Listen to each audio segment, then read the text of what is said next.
छटा सादर करत आहे. माझ्या नाट्यछटेचे नाव आहे स्वप्न जिजाऊंचं हिंदवी स्वराज्याचं. आलात शिवबा? या बसा. हो, तुम्ही जे ऐकलंय ते खरं आहे. आम्ही बेचैनच आहोत. का का म्हणून काय विचारताय शिवबा? आपल्या अनेक बाजूनी अनेक परकीय आपल्यावर आक्रमण करत आहेत. आपल्या जनतेला रयतेला गुलामगिरीच्या बंधनात जखडून ठेवत आहेत. आपल्या लोकांचे आपल्या रयतेचे होणारे हाल बघून बेचैन झालोय आम्ही शिवबा. आपल्या मुलखाची आपल्या प्रांताची होणारी धूळधाण बघून बेचैन झालोय आम्ही शिवबा.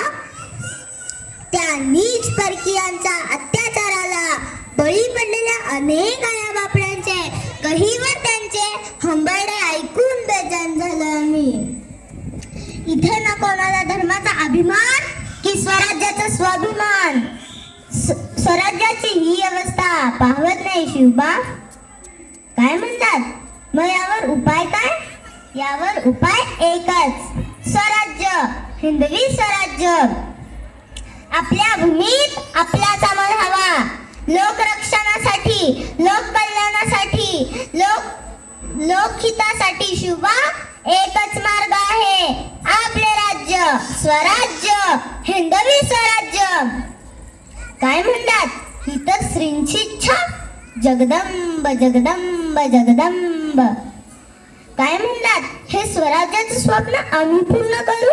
शाबास शिवबा, आम्हास हीच अपेक्षा होती. धन्य झाली कुसमची.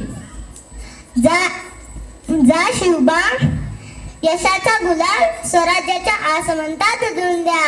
आणि हो, एक गोष्ट लक्षात घ्या, स्वराज्याच्या रणधुमाळीत शेतकऱ्याच्या पिकाच्या देठाचं किंवा गवताच्या काडीचंही नुकसान होणार नाही याची काळजी घ्या. आणि हो, मग तो स्वकीय असो वा परकीय. आणि हो, अंगणातली तुळस, गोठ्यातली गाय आणि घरातली माय यांच्यावर जर कोणी वाकडी नजर टाकली तर त्यांची गाय करू नका. तिथेच त्याच्या हातपाय कलम करा.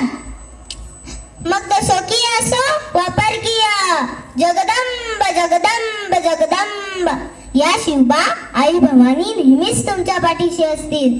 यशस्वी व्हा शिवबा, यशस्वी व्हा. हर हर